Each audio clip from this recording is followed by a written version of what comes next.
तो रूस यूक्रेन जंग पर एक बड़ा अपडेट आपके लिए है और वो अपडेट भारत से जुड़ा हुआ है। रूस के विदेश मंत्री ने भारत के प्रधानमंत्री से मुलाकात की है, प्रधानमंत्री मोदी से मुलाकात हुई है। 40 मिनट तक दोनों नेताओं की मुलाकात हुई है और इस दौरान प्रधानमंत्री मोदी ने रूस के विदेश मंत्री सर्गेई लैवरोव से ये कहा कि शांति के लिए असंभव मदद करने के लिए भारत तैयार है।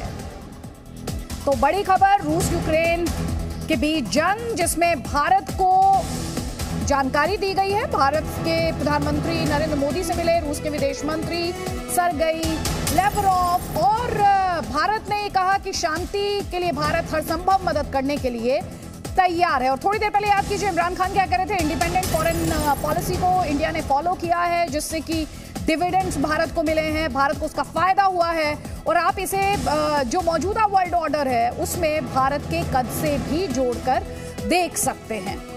अब देश हित में बात करेंगे यूक्रेन वॉर के समाधान में बढ़ रही भारत की भूमिका से जुड़े डिटेल्स की। तो आप ये देख रहे हैं रशिया हो, अमेरिका हो और सारी महाशक्तियां, चाहे वो यूरोपियन पावर्स हो, हर कोई भारत की तरफ इस वक्त देख रहा है। और इसकी वजह क्या है? इसकी वजह है कि रूस के विदेश मंत्री, जिनसे जुड़ी बड़ी जानकारी हमने आपको दी, सर्गेई लैवरोव, भारत के प्रधानमंत्री से उनकी मुलाकात हुई, उनकी भारत के विदेश मंत्री से भी मुलाकात हुई और उन्होंने ये साफ किया रूस के विदेश मंत्री ने कि रूस पूरे विवाद में भारत की मध्यस्थता के लिए तैयार है। वहीं भारत ने भी रूस के साथ तेल और हथियार सौदों में किसी भी तरह के दबाव को दरकिनार करते हुए देश हित को सबसे ऊपर रखने का फैसला किया है।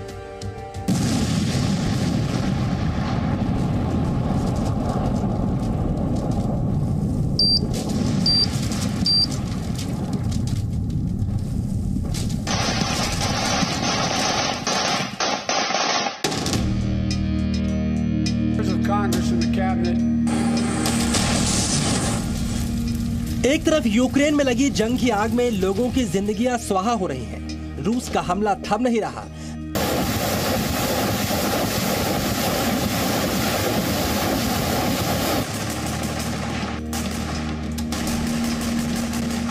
धमाकों से यूक्रेन बेहाल है। यूक्रेन के शहर सुलग रहे हैं। लगातार रूस के हमलों से बेहाल यूक्रेन ने भी लक्ष्मण रेखा को पार करते हुए पहली बार रूस के शहर बेलागोरोद पर एयर स्ट्राइक की है। यूक्रेन की एयर स्ट्राइक का निशाना बना है रूस का तेल डिपो।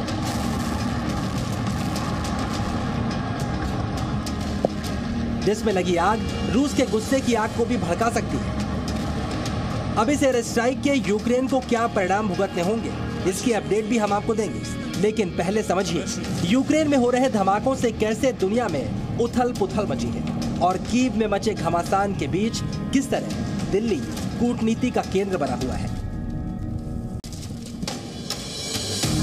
और यूक्रेन वॉर के बीच दुनिया की महाशक्तियां क्यों भारत को अपने पक्ष में लाने की कोशिश कर रही हैं। रूस के राष्ट्रपति व्लादिमीर पुतिन के बाद यूक्रेन वॉर के नंबर 2 शिल्पकार माने जा रहे रूस के विदेश मंत्री सर्गेई लैवरोव ने भारत के दौरे पर पहले विदेश मंत्री एस जयशंकर से मुलाकात की। फिर लैवरोव प्रधानमंत्री नरेंद्र मोदी से भी मिले। इस दौरान लैवरोव ने बता दिया रूस के लिए भारत की दोस्ती कितनी महत्वपूर्ण है और रूस को अपने सदाबहार दोस्त भारत पर कितना भरोसा है।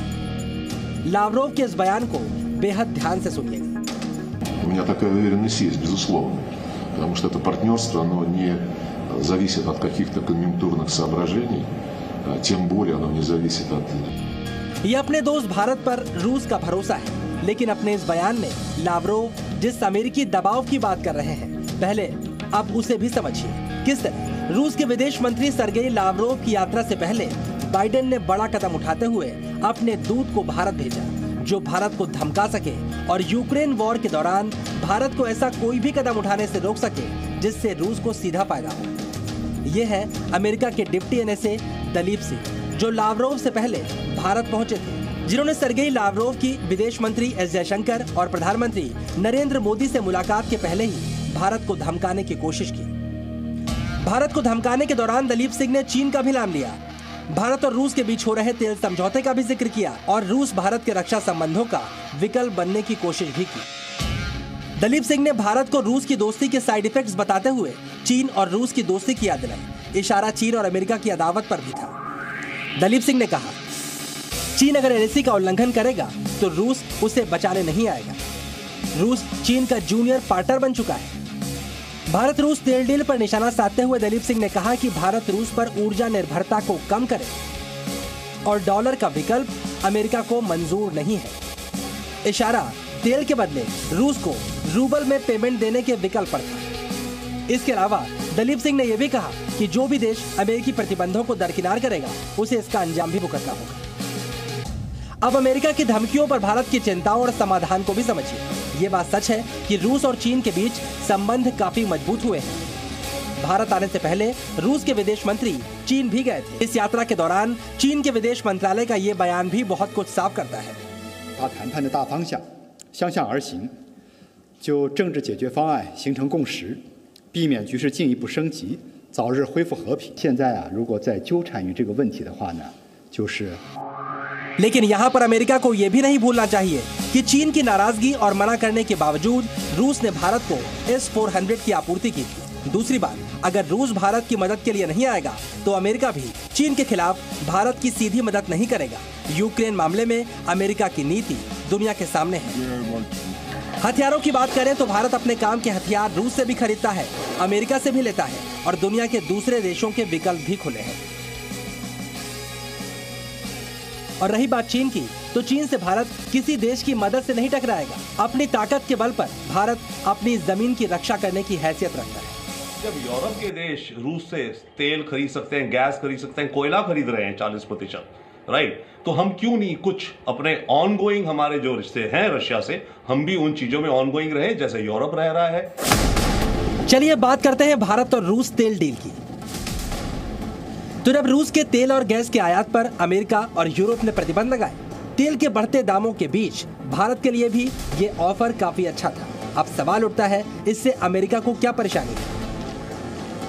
रूस से भारत को सस्ता तेल मिलेगा, अमेरिका को इससे कोई भी परेशानी नहीं है। भारत रूस से पिछले साल से काफी ज्यादा तेल खरीद सकता है। यहाँ पर अमेरिका को परेशानी है। अमेरिका चाहता है भारत रूस से अधिक मात्रा में तेल ना खरीदे। इसके अलावा रूस के साथ भारत की रूबल में पेमेंट पर चर्चा चल रही है। अमेरिका को यहाँ भी परेशानी है। अमेरिका चाहता है डॉलर के विकल्प के रूप में रूबल ना खड़ा हो। हालांकि भारत को रूस से मिल रहे सस्ते तेल का विदेश मंत्री एस जयशंकर ने बचाव किया और अमेरिका को आईना भी दिखा दिया, क्योंकि यूक्रेन वॉर के दौरान यूरोपीय देशों ने रूस से ज्यादा तेल खरीदा। When oil prices go up, I think it's natural for countries to go out into the market and look for what are good deals for their people. But I am pretty sure if we wait 2 or 3 months and actually look at who are the big buyers of Russian gas and oil, I suspect the list won't be very different from what it used to be, and I suspect we won't be in the top 10 on that list. वहीं America चाहता है कि रूस पर प्रतिबंध की स्थिति में कोई भी देश रूबल में पेमेंट देकर रूस की मुद्रा को मजबूत करने का काम न करे, जबकि रूस ने साफ साफ कह दिया है भारत को रूस से जो भी चाहिए रूस वो देने के लिए तैयार है। रूस ने साफ किया है कि अमेरिका के प्रतिबंधों और पेमेंट सभी का तोड़ निकाल लिया जाएगा। We will be ready to supply to India any goods which India wants to buy. I already referred to this. We have very good relations between the trade ministries, ministries of finance. अब बात America की, जो दुनिया के super power है और भारत के लिए सबसे बड़े खतरे चीन का भी दुश्मन नंबर 1 है। क्या उसकी नाराजगी की कीमत भारत को चुकानी होगी? तो सच्चाई ये है, जितनी जरूरत भारत को अमेरिका की है, उतनी ही जरूरत अमेरिका को भी भारत की है। देखिए, अमेरिका मदद करेगा, हमें मिलिट्री सप्लाईज देगा, हमें खरीदनी पड़ेगी। अमेरिका जो भी मदद देगा उसकी कीमत होगी, हमें कीमत अदा करनी पड़ेगी, राइट। तो ऑन द ग्राउंड तो ये बैटल, ये वॉर तो केवल भारत की ही है, और कोई देश नहीं आने वाले। जैसे यूक्रेन का है, यूक्रेन को खुद ही लड़ना है, उसे समझना चाहिए था। और आखिर में सवाल, भारत अमेरिका और रूस में से किसे चुनेगा? तो इस सवाल का जवाब रूस को भी मालूम है, अमेरिका को भी मालूम है और भारत के कट्टर दुश्मन पाकिस्तान के फिलहाल प्रधानमंत्री इमरान खान को भी मालूम है। पहले रूस के विदेश मंत्री की जुबानी सुनिए। I believe that Indian foreign policy is characterized by independence and the concentration on real national legitimate interests. The same policy basis exists in the Russian Federation, and this makes us, as big countries, good friends and old partners.